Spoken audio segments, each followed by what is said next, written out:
Hello viewers, আসসালামু আলাইকুম। চাপ মানে চাবাও, নামটা শুনেই কেমন যেন একটা চাপ চাপ ফিল আসতেছে। আসলে ফার্স্টেই আমি যখন এই চাপ মানে চাবাও নামটা শুনি তখন থেকেই আমার মনে হচ্ছিল যে এখানকার খাবার অবশ্যই একটু মাংস টাইপের কিছু একটা হবে ডেফিনেটলি।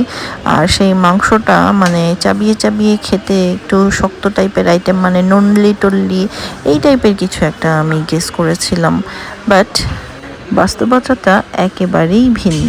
ফার্স্টেই বলি ওদের ডেকোরেশনের ব্যাপারে, ঢুকতেই ওদের ডেকোরেশনটা একেবারেই ভিন্ন। পুরোটা সাজিয়েছে এমনভাবে দেখে ভাববেন যে এইটা বুঝি কোনো ছোট বাচ্চাদের কোনো মানে খাবারের, শুধুমাত্র হয়তো ছোট বাচ্চাদের জন্যই খাবারের দোকান।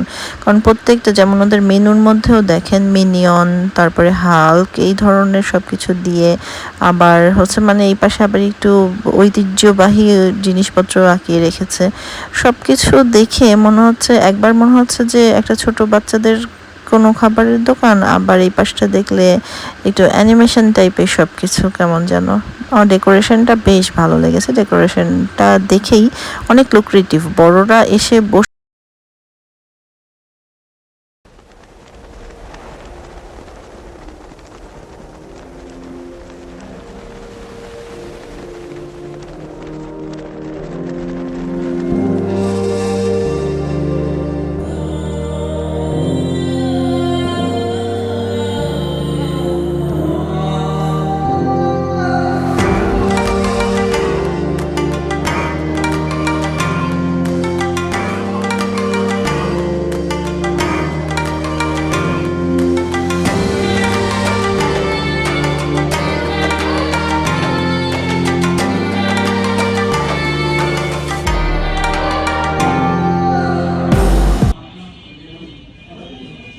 ওদের মেনু দেখে ফার্স্টেই আমি একটা ওদের কম্বো অর্ডার করে নিলাম। কম্বোটা বেশ সাশ্রয়। আর আদার্স যেসব খাবারগুলো আছে ওদের আসলে বিফ আইটেম একটা দুইটা তারপরও অ্যাভেলেবল না, আর বাকি প্রত্যেকটাই চিকেন আইটেম, চিকেন চাপ, চিকেন বটি কাবাব এই ধরনের। আর অর্ডার করার পর বসে বসে অনেক সুন্দর একটা লেখা ছিল, সেটা একটু পড়ছিলাম। এই ধরনের লেখা দেখলে বড়রা তো আকর্ষণ মানে হবেই, আর ছোটরাও তো আর এখান থেকে যেতে চাইবে না। ওদের ডেকোরেশনটা যে সুন্দর করে রেখেছে। আর আমাদের কম্বোর মধ্যে ছিল এই যে এই মিন্ট লেমনটা, বেশ ভালো ছিল, টেস্টি ছিল। আর সাথে ছিল আমাদের আরও অন্যান্য সব আইটেম, যেগুলোর মধ্যে চিকেন চাপ, আবার চিকেন নাগা চাপ দুইটাই ছিল, একটা নর্মাল আর একটা নাগা, সাথে ফ্রেঞ্চ ফ্রাই এবং 6টা লুচি। ওদের পার পিস লুচি 6 টাকা করে। তো আমার এই কম্বোটা যে দেখছেন, সাথে 2 পিস পান মশলাও ছিল, এই কম্বোটার দাম 650 টাকা। বেশ আকর্ষণীয় এবং মজার ব্যাপার, এই কম্বোটার নামও আছে। এই কম্বোটার নাম হাল্ক কম্বো। ওদের আরও কিছু কম্বো আছে, যেমন মিনিয়ন কম্বো, সুপারম্যান কম্বো, বেশ আকর্ষণীয়। তো ফার্স্টেই ফ্রেঞ্চ ফ্রাইটার কথা বলি। ফ্রেঞ্চ ফ্রাইটা ভালো, ওদের উপরে যে মশলাটা দিয়েছে এটা নুডলসের মশলা।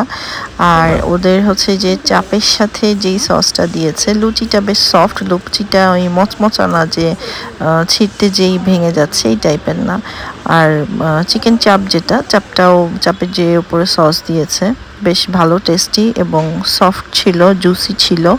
আবার ওটার সাথে যেই যে সসটা দিয়েছে আর কি, চাপের সাথে যেই সসটা দিয়েছে, এই সসটার ফ্লেভারটা একটু হালকা, মানে অত ঝাল না, হালকা নাগার একটা ফ্লেভার আসছে, আর একটু সামান্য টকটক টাইপের, বেশ টেস্টি। আর নাগা চাপ যেটা মোটামুটি সসের সাথে যে ঝালটা আছে সেটা ঠিক আছে, আর উপরে একটু নাগা মরিচ ছিটিয়ে দিয়েছে। ওভারঅল এই সস দিয়ে যেই চাপটা আর লুচিটা খেতে মানে বেশ আকর্ষণীয়, অনেক বেশি টেস্টি। যারা একটু স্পাইসি লাভার, যারা একটু গ্রেভি টাইপের আইটেম খেতে পছন্দ করেন, তাদের জন্য এই খাবারগুলো বেশ ভালোই লাগবে। সবসময় চাপের সাথে নানই অ্যাভেলেবল থাকে, বাট এই যে ওদের একটা ডিফারেন্সিয়েশন, চাপের সাথে যে লুচি দিয়েছে, ব্যাপারটা আমার খুব ভালো লেগেছে। চাপ মানে চাবয়ের এই ব্রাঞ্চটা ওয়ারিতে, ওয়ারির এই যে বাবুল্যান্ড আছে, অনেকেই চিনেন আপনারা, আর যারা চিনেন না তাদের জন্য স্ক্রিনে আমি ঠিকানাটা দিয়ে দিয়েছি। এই প্লেসেই এই চাপ মানে চাবার শপটা। আর ওদের হচ্ছে টোটাল 5টা ব্রাঞ্চ। মেইন ব্রাঞ্চ ওদের নারায়ণগঞ্জে, আবার ঢাকার দিকে অ্যাট ফার্স্ট তারা শনি আখড়াতে ব্রাঞ্চ করে। এই তো, সাথে পুরো মেনুটাও দেওয়া থাকলো। ভিডিওটা কেমন লাগলো, আপনার মূল্যবান মন্তব্য অবশ্যই কমেন্টসের ঘরে জানিয়ে দিন। আর এমন আরো ভিডিও দেখতে আমার চ্যানেলটা সাবস্ক্রাইব করে দিন। আল্লাহ হাফেজ।